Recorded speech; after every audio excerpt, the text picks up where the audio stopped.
तो हम पहले मन को समझेंगे, मन क्या है। मन ऐसे मानो कि एक सॉफ्टवेयर की तरह है।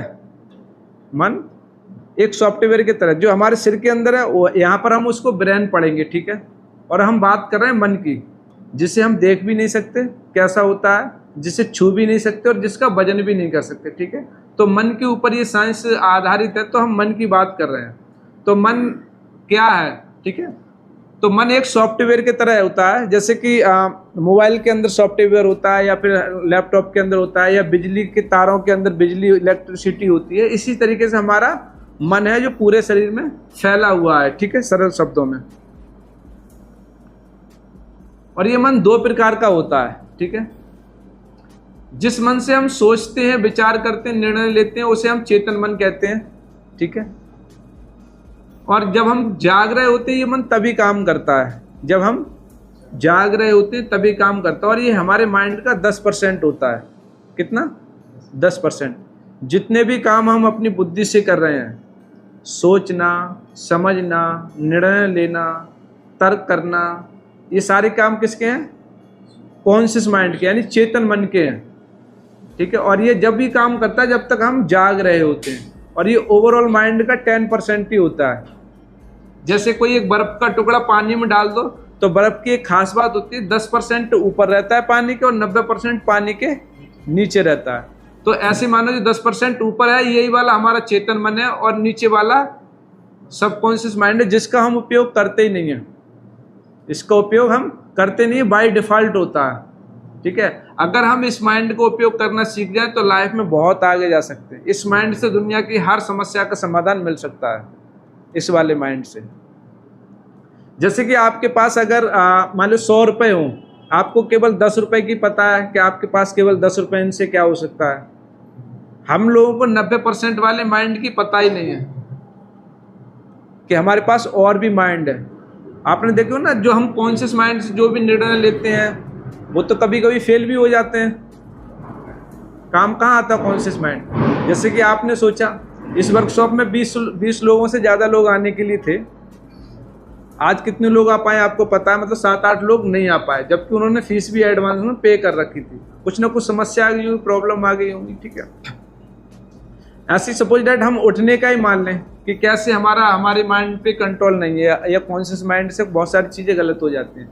जैसे आपने मान लिया कि आपको सुबह 5 बजे उठना है, और ज़्यादा कोई अर्जेंट वाला काम नहीं, इमरजेंसी वाला, और वैसे आप 8 बजे उठते हैं, और आप 5 सोचें कि भाई 8 बजे उठना लेट है और हम 5 बजे उठेंगे, तो आप कॉन्शियस माइंड से सोच समझ के निर्णय ले लेंगे इस वाले माइंड से। क्या बजे उठने का? 5 बजे उठने का। और यहाँ पर जो प्रोग्रामिंग पड़ी हुई है, जो पहले आपकी आदत है, वो है 8 बजे की।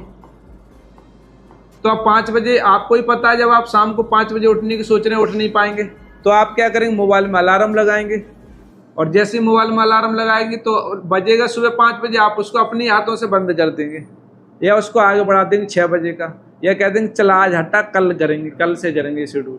मतलब कि जो 10% वाला माइंड था और ये 90% वाला था, तो किस माइंड की ज़्यादा चलेगी? इस माइंड को पता था कि 5 बजे उठना है, कॉन्शियस माइंड को, और इस माइंड को पता था कि 8 बजे उठना है सुबह में। तो कौन से क्या बजे उठेगा व्यक्ति? 8 बजे। तो हिप्नोटिज्म का पूरा साइंस यही है कि इस माइंड से हम बातें इस माइंड को बताएं। ये हमारा सबसे बड़ा दुश्मन भी है और सबसे बड़ा दोस्त भी है।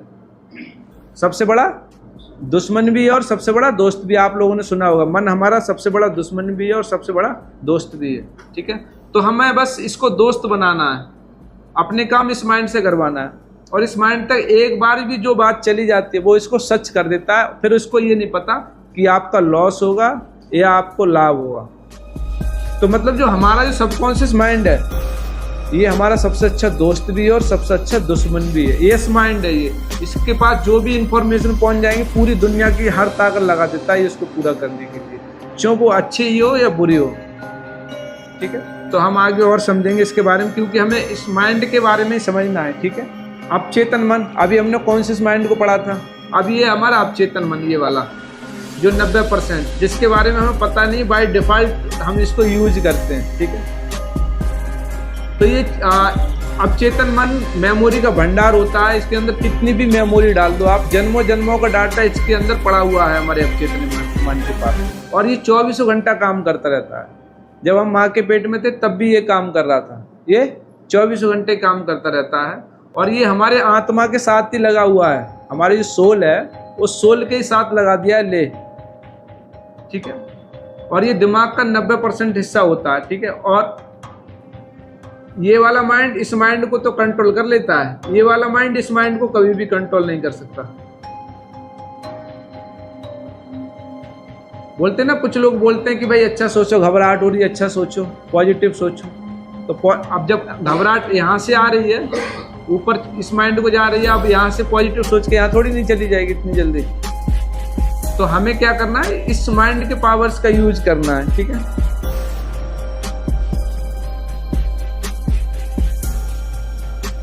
अब हम इसके बारे में तो मैंने आपको बता दिया था, एक बार मैं फिर से बताता हूं आपके लिए।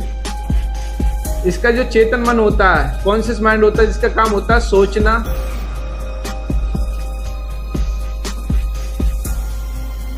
विचार करना,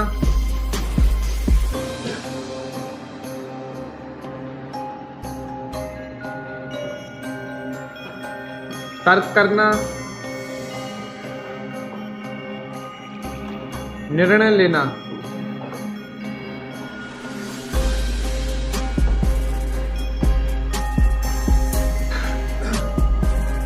और कोई भी चीज थोड़े समय के लिए याद करना।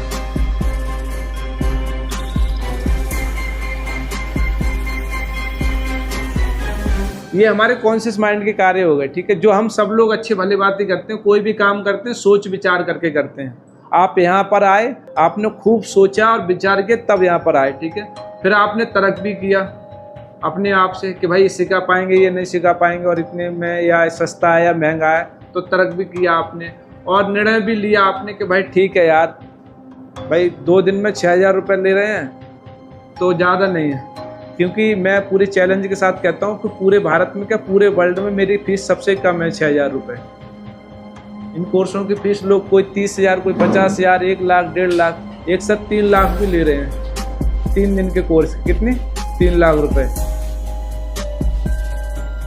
और थोड़े समय के लिए याद करना, जो भी हम चीज़ें याद करते हैं, जैसे मान लो रास्ते में आप घर से लेके यहाँ तक आए, आपने कितनी सारी चीज़ें देखी उस समय, आपको सारी चीज़ याद थी, अब सारी चीज़ भूल गए क्या क्या देखा। तो थोड़े समय को याद होती तो चीज़ें हमारे कॉन्शियस माइंड में चली जाती हैं। तो ये हो गया हमारा कॉन्शियस माइंड, जिसका आप उपयोग भरपूर करते हो। जो व्यक्ति ज़्यादा तर्कशील होता है वो उतना इसको अपने कॉन्शियस माइंड का और भी ज़्यादा यूज करता है, ठीक है।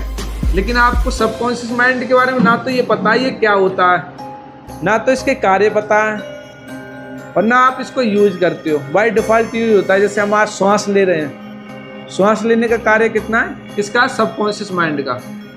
यदि हम कॉन्शियस माइंड से श्वास ले रहे होते तब तो हम भूल ही जाते, क्योंकि कभी कभी हम बहुत ही इंपॉर्टेंट काम भूल जाते हैं कॉन्शियस माइंड से याद करके, ठीक है। तो श्वासों का काम है सबकॉन्शियस माइंड का। जो हार्ट धड़क रहा है किसका काम है? हार्ट बीट करना, सबकॉन्शियस माइंड का।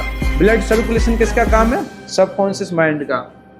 तो ये सारे काम सबकॉन्शियस माइंड के हैं। अब हम इसके कामों के बारे में और डिटेल से जानेंगे। अभी मैंने बताया था थोड़े समय के लिए जो कॉन्शियस माइंड है हमारा, वो चीज़ों को थोड़े समय के लिए याद करता है। और जितने भी स्टूडेंट को कभी भी नहीं बताया जाता कि आपको याद कैसे करना है।